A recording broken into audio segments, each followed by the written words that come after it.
Well, thank you so much for taking the time to speak with me today. Of Uh, course. Really excited to talk about Creature Commandos. Had the chance to watch the first 5 episodes and really enjoyed them. So I'd love to start. You've, of course, played a variety of tough and complex characters over the years. So I'd love to just start by asking how Rick kind of stands out among the rest and what you've enjoyed most in diving into this character. Rick stands out the above the rest because he is really in a position of authority. He really is, and I've rarely gotten to play that. And so with that comes a lot of responsibility and a lot of decisions that have to be made as the character that I don't necessarily agree with as a person.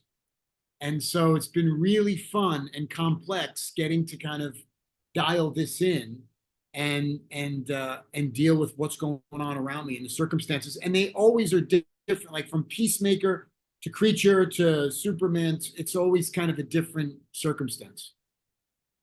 Well, speaking of those other projects, we of course know you get to play this character in live action as well. Was that something you and James had discussed before working on Creature Commando? And if so, how did knowing you'd be playing the character in live action kind of change or inform the way you approach the voice work for Creatures Commandos? Yeah, and I didn't when we were doing Creature, which was the first thing we've done. All the scripts were written. It was just concentrating on that.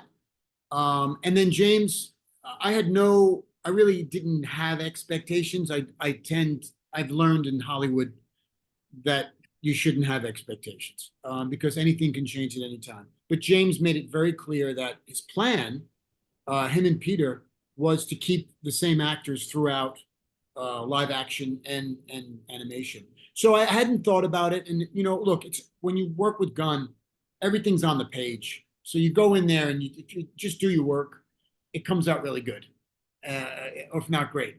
And so, then when I got the Peacemaker scripts and the circumstance was different, right? I was in a different world now with a different guy.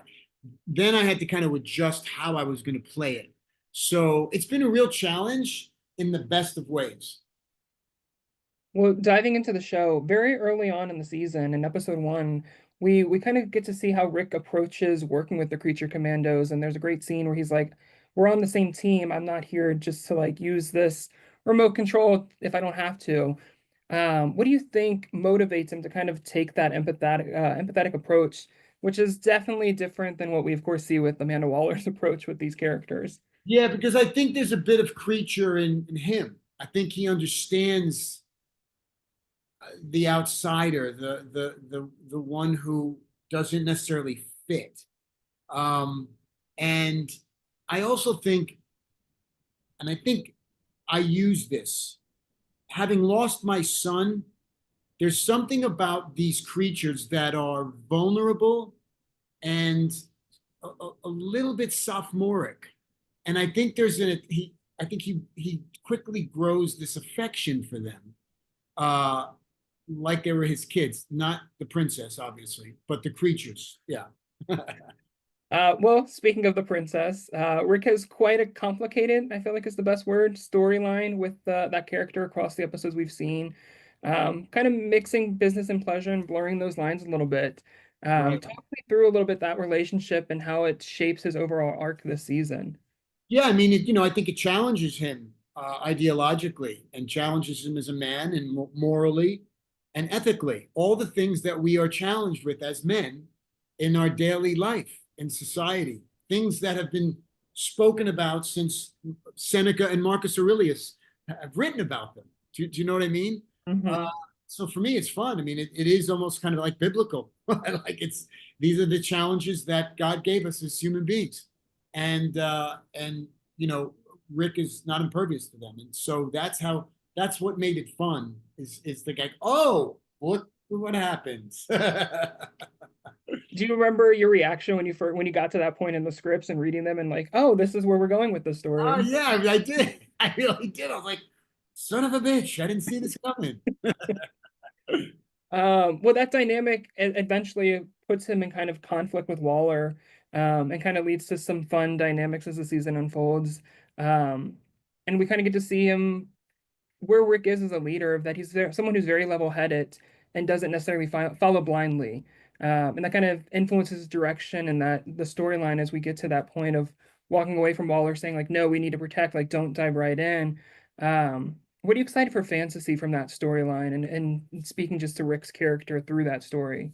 Yeah, I think that's a great question. And I think if we've done our jobs correctly, you'll see a guy who you had an idea about, and like I did when I read the scripts, have an aha moment about him, right? And I think that's what's great about movies and television shows that I watch is that I'm surprised. Do you know what I mean? It's not just so predictable. And a lot of times in this genre, in this superhero kind of genre, things get predictable a lot of times. Even when they're unpredictable, you kind of know what's going to happen, right?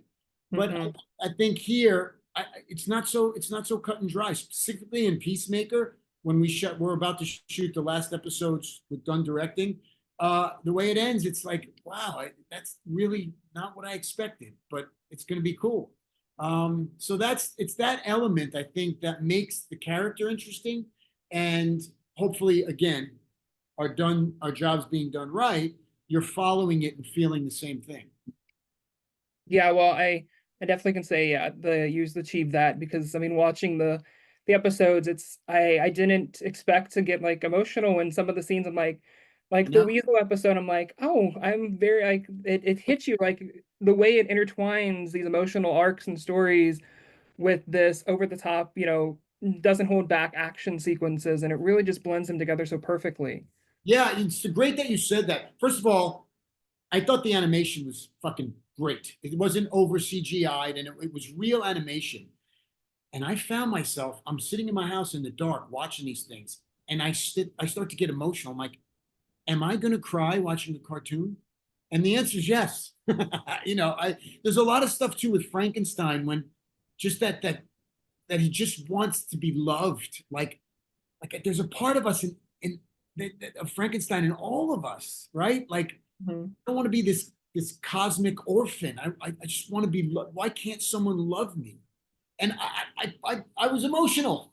It's like, oh my gosh. So yeah, Yeah, it really is quite a ride. And well, speaking of Frankenstein, we kind of in the back half of the season, we get to see kind of a fun dynamic between him and Rick when they kind of strike up this unexpected partnership, and yeah. it's so fun to watch. I know you've spoken about getting to work with David Harbour a bit in the recording booth.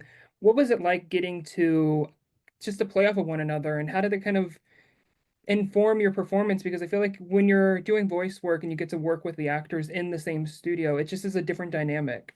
Yeah, it's absolutely true. I know David a bit. We did End of Watch together many years ago. I've been a huge fan of his. We've been friendly since we worked together. The minute we got in the booth together and started reading, it was there, and that happens with actors. Either it's you got to like there's no chemistry, and that could be man, woman, woman, woman, man, man. There's no chemistry, or immediately you get each other's vibe, and that happened with David and I in the booth, and I think James recognized that really quickly, and so we were off to the races immediately, and I felt he says something about the Harriet Met Sally relationship. I felt that thing where we had a rhythm. If it was music and I was playing an instrument, he was, but we were immediately in sync with each other. And I love watching these two guys together in this show. Yeah, it's such a fun dynamic that I necessarily like I didn't expect it heading into the season. And it really is just it's fun to watch as a fan, like just these two characters you wouldn't have expected to kind of be thrust into these circumstances Yeah, and the way they interact and kind of balance each other in different ways is really yeah, fun. yeah. It's fun. Well, as we begin to wind down, I'd love to just ask a general question like, what are you most excited for the fans to see when they go into the show watching in December? And what do you hope they take away from the show? I'm most excited for the fans to see how well done it is, and how serious that James and Peter, the people at DC and Matt, how serious we've taken this effort, and how great all the actors are. I just want them to see how original it is, and how watchable and fun it is. Like the things that we like to watch. I became a fan of it as soon as I watched it, and because I'm not looking at myself, I'm looking at right. I became a fan of it, and so I watched it several times. and I'm excited for people to experience. Well, just in closing, one last question. Since you mentioned looking, like not seeing the character when you did that, what did it feel like when you did get to step into the character, portraying him live action, and kind of the headspace there, the shift from voice work to actual live action? Yeah, I mean, you know, he looks a bit different in the live action for many reasons. And so it was a matter of me finding again that element that made me sound the way I did, because it's not just about your voice, it's about your body and your composure. And it was interesting to kind of then put him into me and then have me be representative of Rick Flag Sr.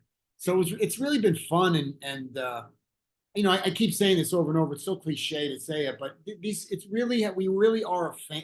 The DC world that James and Peter have created, it really is a very close knit group of people. It's a family. So I love it. Awesome. Well, thank you so much for your time and congrats on the show. Really love it and can't wait to see how it ends. Thanks, brother. Appreciate it.